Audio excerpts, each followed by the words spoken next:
6:30.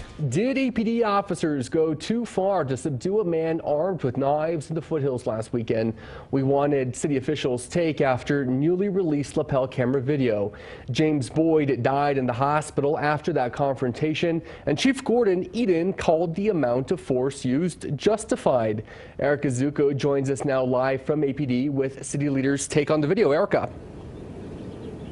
Well, Chris, City Councilor Don Harris says that he doesn't want to criticize the officers' actions, but he thinks that in general, officers should have more mental health training, and he plans to make that happen. Do it.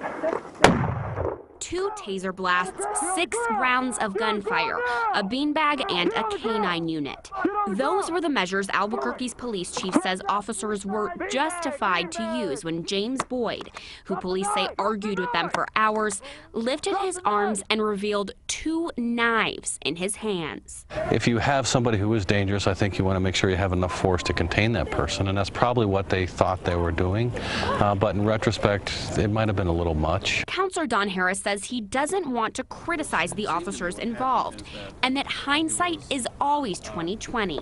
But he says the man's death, which he called tragic, shows a problem. I think it brings out the fact that when you have these police officers who are trained essentially in a military fashion, and you have people with mental illness who are violent, I mean, it's a really hard thing to try to sort out and to try to do better. He says APD needs more training on dealing with mental health issues, which authorities knew he had because of his criminal past and history of attacks on officers. And it looks like we need to do this better and perhaps give these officers different training or better training so that they know how to de-escalate things a little bit better than they did in this situation.